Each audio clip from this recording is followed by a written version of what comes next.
The morning tide had just begun to rise along the shores of Mombasa when the first whispers spread through the fishing stalls. Old men gutting their catch paused. Mothers walking their children to school slowed their steps. A few radios crackled with the same unbelievable line: "The president of Uganda says the Indian Ocean belongs to him, and in the future there will be wars over it." For people who have lived their whole lives listening to the steady sound of the ocean, those words felt like a distant storm suddenly moving closer. And for many older Americans watching from afar, people who remember the Cuban Missile Crisis Desert Storm or the fragile years after Vietnam, statements like these don't feel like political theater. They feel like warnings. Just days ago, Uganda's President Yoweri Museveni, now campaigning for what he calls his final term, stood before his supporters and spoke with a tone that surprised even longtime observers. He argued that landlocked nations are trapped economically and militarily because they lack access to the sea. He complained about endless negotiations with Kenya about the railway, the pipeline, the fuel shipments, and then delivered the line that shook the region: "That ocean belongs to me. In future, we are going to have wars." Kenya tried to calm the waters. Its Ministry of Foreign Affairs urged people not to overreact, insisting Museveni understands international law and respects Kenya's sovereignty. But experts across East Africa are not convinced. They warn that such language, even if spoken during an election season, can reopen old wounds and spark new fears in a region already balancing so many disputes, from Mombasa transit rights to shared islands like Migo. So the question becomes, is this simply the bluster of a longtime ruler trying to rally voters? Or is it the first tremor of something deeper, something that could shift alliances, reshape borders, and unsettle the entire East African community?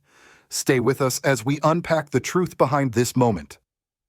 And if you believe that real, honest reporting matters, please consider subscribing. Your support helps keep independent Africa news alive. In Uganda's political landscape, the year 2026 hangs like a storm cloud waiting to break open. President Yoweri Museveni, who first took power in 1986, has stepped forward once again, asking voters for yet another mandate. For many Ugandans, this is no longer surprising. But what did surprise the nation and the entire East African region was the language he used as he launched his new manifesto. Museveni appeared before his supporters with the weariness of a man who has led for nearly 4 decades. At one moment, he even mentioned he no longer has the strength to stand too long. Yet, despite that quiet physical fatigue, his words were anything but tired. They were sharp, forceful, and far more provocative than what regional observers expected. He began by criticizing what he called Africa's Russian style of political organization, a fragmented map where some countries enjoy coastlines while others remain landlocked, stuck behind borders that limit both economic opportunity and military reach. Then he turned directly to Uganda's geography. "Some of the countries have no access to the sea. You are stuck. How do I export my products?" To Museveni, these were not academic problems. They were national burdens. He reminded his audience of the long and often tense negotiations Uganda has had with Kenya over the years about railway routes, oil pipelines, and fuel imports. Uganda relies on Kenya's port of Mombasa for nearly 90% of its refined petroleum. Every new agreement, every minor dispute becomes a reminder of vulnerability. And then, in the middle of this political rally, he dropped the statement that stunned the continent: "But that ocean belongs to me. Because where is my ocean? My ocean." In future, we are going to have wars. The crowd reacted with a mix of shock and excitement. Some heard it as a patriotic cry. Others, even among his supporters, looked uneasy. The idea that a landlocked country could own part of the Indian Ocean through transit or history or shared borders was unprecedented, and the suggestion that Uganda might wage war in the future to claim access crossed a line few African leaders have dared to approach. Across the border in Kenya, those words traveled fast. Within hours, the Ministry of Foreign Affairs issued a carefully measured response. The Kenyan spokesperson avoided inflaming tensions, choosing instead to emphasize diplomacy. "I will not comment much on what President Museveni said," he explained, "but I believe he understands very well the nature of our territory and the nature of our rights with respect to our natural resources." The message was clear: Kenya would not be drawn into a public argument, but Kenya also would not cede an inch of its sovereignty. Regional analysts, however, did not share the government's calm posture. Security experts pointed out that Museveni's tone was more than mere frustration. It reflected the long-term anxieties of landlocked states, not only Uganda, but also Rwanda, Burundi, South Sudan, and Ethiopia. For decades, these countries have depended on coastal neighbors for access to global markets. And in a world where maritime routes dictate economic power, that dependence can feel like a chokehold. One analyst described Museveni's warning as deeply dangerous, not because Uganda is preparing for war today, but because such rhetoric can alter the mindset of future leaders. They recalled Uganda's painful history with military conflict, especially its two failed wars with Tanzania in the late 1960s and 1970s. Uganda suffered heavily in those confrontations. No one familiar with that history believes Museveni truly wants to pull his country into another regional war. Meanwhile, international law provides a completely different picture. Article 125 of the United Nations Convention on the Law of the Sea grants Uganda full rights to access the ocean through Kenya, but without granting any claim to sovereignty over the sea itself. Kenya maintains total control over its coastline. Transit rights are a privilege, not ownership. And they must be negotiated through bilateral or regional agreements, not political threats. Yet the timing of Museveni's remarks raised deeper concerns. He delivered them in the heat of an election season. Many analysts believe he was speaking more to Ugandan voters than to Kenya, appealing to national pride, stirring old frustrations, and positioning himself as the strongman defender of Uganda's rights. But whether spoken for votes or out of genuine anger, the effect was the same East Africa was suddenly on edge. The moment President Museveni uttered the words, "In future, we are going to have wars," the political temperature across East Africa spiked. It was as though a spark had been thrown onto dry grass. Even in a region accustomed to fiery rhetoric, this particular declaration felt different, sharper, heavier, tinged with memories of past conflicts that many hoped were long behind them. In Kenya, ordinary citizens first heard the statement through morning radio shows and late-night talk programs. Fishermen in Kilifi wondered whether they would someday wake to the sight of military vessels near their shores. Traders in Nairobi questioned whether cross-border tensions would threaten the steady flow of Ugandan customers who frequent their markets. Kenya and Uganda share thousands of everyday interactions, fuel shipments, food imports, student migrations, family ties. Suddenly, all of those connections felt fragile, but regional security analysts saw something deeper, a shift in tone that extended beyond national pride or campaign theatrics. Reid, one of the well-known analysts quoted in the original report, described Museveni's language as more than frustration. He pointed out that the comment reflects a growing anxiety among landlocked nations.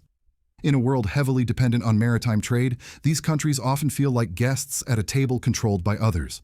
Their economic lifelines run through borders they do not control, ports they do not own, and international rules they did not write. Landlocked states, Reid argued, carry a long history of vulnerability. When global fuel prices rise, they feel it first. When shipping delays occur, their factories are the ones that shut down. When coastal neighbors tighten regulations or adjust tax regimes, entire national budgets tremble. Uganda's recent dispute with Kenya, when Kenya blocked its state-owned oil company from importing fuel through Mombasa, proved how quickly a transit disagreement can escalate into a political confrontation. Uganda even took Kenya to the East African Court of Justice in 2023, marking a rare moment when internal frustrations spilled into formal litigation. So when Museveni invoked the possibility of future wars, analysts believed he was giving voice to a quiet anger that has simmered for decades, not just in Uganda, but across the continent. Still, the language was dangerous. War is not a symbolic term in East Africa. The region still carries the scars of past battles, the Mutukula conflict of the late 1960s, the Tanzania-Uganda War of 1977, and smaller incursions that left thousands dead and economies shattered. Older Ugandans remember those years vividly: the fear, the shortages, the propaganda, the funerals. For them, the idea of a president invoking war even hypothetically brought back the unease of a time they hoped to forget. Kenya's government, to its credit, chose restraint over confrontation. The diplomatic response was intentionally mild. Officials avoided repeating Museveni's words, avoided escalation, and focused instead on reaffirming their understanding of territorial sovereignty. But behind closed doors, insiders say the Kenyan security establishment took the remarks seriously. No one wants the situation to spiral. Kenya views stability as essential not only for itself, but for the entire East African community. Regional commentators also raised alarms about the broader implications. Could such remarks fracture the EAC at a moment when cooperation is needed most? Could they embolden other leaders to make claims based on historical grievances or economic frustrations? Some even warned that Museveni, intentionally or not, had opened a door that future leaders might walk through. And then there were the tensions already simmering beneath the surface. Disputes over resources like Migo Island had long been a point of friction. When Museveni met Kenya's President William Ruto on July 30th, 2025, the two leaders signed a fisheries and aquaculture agreement, an attempt to resolve long-standing disputes and create shared management of sensitive waters. But even that cooperation now looked vulnerable under the shadow of Museveni's ocean remarks. Across social media in Kenya and Uganda, reactions ranged from humor to panic. Some users mocked the idea of a landlocked nation claiming the ocean. Others expressed genuine fear that political rhetoric could turn into military posturing. A few Ugandans praised Museveni for standing up for national interest, but many questioned whether inflaming tensions was worth it, especially with elections approaching. Through it all, one truth became clear: the words spoken in one political rally did not remain within its walls. They rippled outward into homes across borders through diplomatic channels and left an entire region wondering what might come next. Long before any diplomat issued a warning, ordinary people across East Africa had already begun to feel the emotional weight of Museveni's declaration. In towns along the Kenyan coast, parents talked quietly at dinner tables, wondering whether tensions could disrupt the fishing seasons that feed their families. Truck drivers who routinely haul fuel from Mombasa to Kampala whispered about what might happen if border crossings tightened again. For them, this was not geopolitics, it was their livelihood. The economic stakes were immediate and undeniable. Uganda depends on Kenya for nearly all of its refined petroleum. Every gallon of fuel that powers Ugandan factories, buses, and homes has to pass through Mombasa. So even the hint of disruption sends a tremor through Uganda's supply chain. Fuel prices are among the first to react to panic, and for families living on daily wages, a small spike can mean fewer meals, fewer school trips, and fewer hours of electricity. Businesses across both countries began preparing for the worst. Kenyan wholesalers who export goods to Uganda worried about political sentiment turning into trade restrictions. Ugandan importers, still remembering the 2023 dispute that pushed them to take Kenya to the East African Court of Justice, feared déjà vu: long queues at the port, delayed shipments, and rising costs. What begins as a diplomatic disagreement can quickly become a commercial crisis. Politically, the shockwaves traveled even faster. Inside Uganda, Museveni's supporters framed the speech as a moment of national pride, an aging leader standing firm for the rights of his people. But the opposition saw it as reckless provocation, a dangerous attempt to stir nationalist emotion ahead of elections. They pointed out that Uganda's past wars drained the treasury, devastated villages, and weakened the very institutions Museveni claims to defend. In Kenya, lawmakers urged calm, but the political class could not ignore the tightening knot of public concern. Kenya has prided itself on being the region's anchor of stability. Yet suddenly, it found itself at the center of a geopolitical storm triggered not by its own actions, but by a neighbor's rhetoric. Kenyan officials were forced to assure investors, shipping companies, and partner governments that the situation remained under control, even as social media buzzed with speculation.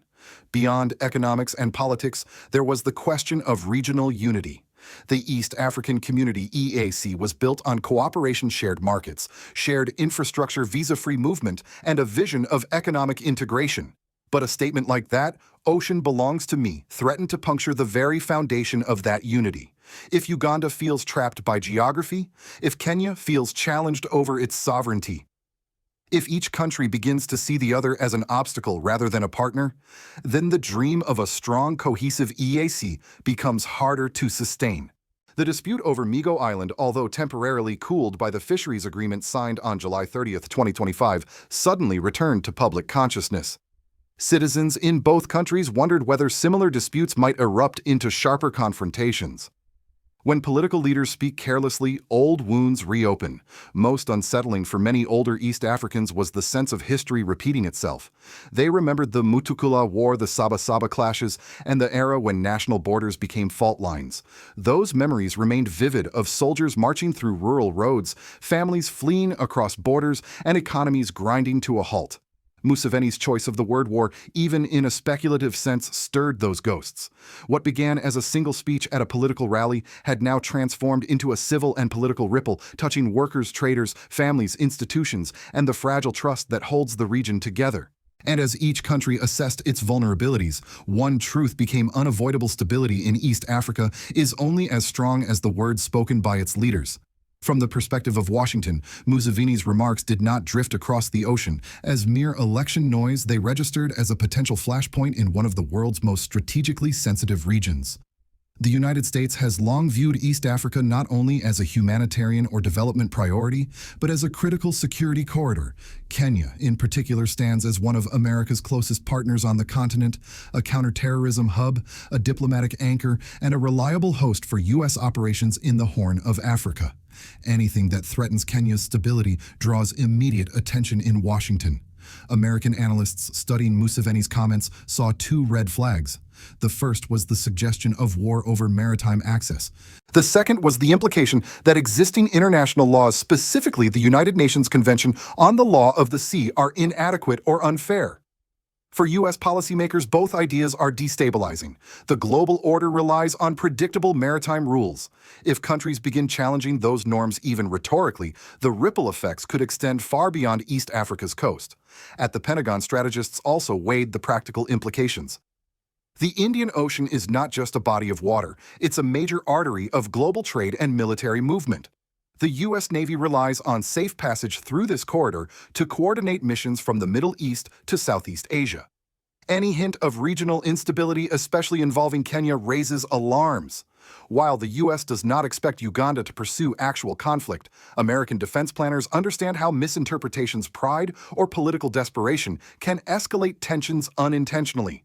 Meanwhile, global powers like China and Russia are watching the situation with their own interests at heart. China has invested heavily in East African ports, highways, and rail lines. Kenya's Mombasa port and the Standard Gauge Railway are central pieces of its Belt and Road initiative. A diplomatic rift between Kenya and Uganda could shift regional alliances, and Beijing may see an opportunity to expand influence by offering Uganda alternative trade routes or political support. Russia, similarly, has been strengthening ties with African governments, particularly those that feel ignored or constrained by Western institutions. Museveni's resentment over Uganda's landlocked status could resonate with powers looking to position themselves as sympathetic partners in a changing geopolitical landscape. The African Union, for its part, remains cautious. Its goal is to prevent rhetoric from hardening into crisis. But the AU faces its own internal divides, with some member states emphasizing sovereignty above all else, while others prioritize regional integration. If disagreements over maritime rights intensify, the AU could find itself navigating a diplomatic minefield. For older Americans watching these developments, the situation feels eerily familiar. They've lived through moments when regions far from U.S. shores suddenly became global flashpoints: Korea, Vietnam, the Gulf, the Horn of Africa. They learned that conflicts rarely begin with bullets. They begin with words, miscalculations, and pride. Museveni's statement, even if delivered during a political rally, carried the kind of weight that history teaches us not to ignore. And yet global observers also see an opportunity in this moment, a chance for East Africa to redefine how it handles disputes through stronger institutions, clearer trade agreements, and more transparent regional dialogue. The world is watching not because of the threat of war, but because of the possibility that East Africa might choose cooperation over confrontation and stability over escalation. As the dust settles around Museveni's remarks, one truth becomes impossible to ignore. Sometimes a single sentence can shake the confidence of millions. Not because war is imminent, but because history has taught people, especially those who lived through the Cold War, the Gulf Crisis, or the Somalia intervention, how quickly political storms can roll in from a clear horizon. A leader's words spoken in a moment of bravado can linger far longer than the applause that followed. Across East Africa, that lingering is already happening. Families who depend on regional trade are thinking twice about their future. Small businesses fear that a diplomatic spark could slow the trucks that carry food, fuel, and medicine across borders. Even fishermen along the Kenyan coast are looking at the ocean with renewed unease, wondering how a political quarrel hundreds of miles away could one day touch the waters they've called home for generations. But the real danger is not the threat itself, it is the possibility that such rhetoric becomes normalized. When leaders begin speaking of oceans as possessions of borders, as barriers, and of war as an acceptable tool, the fabric that holds regions together begins to fray. And once a region like East Africa begins to fray, the world feels the tremor. Washington feels it, Beijing feels it, Brussels feels it.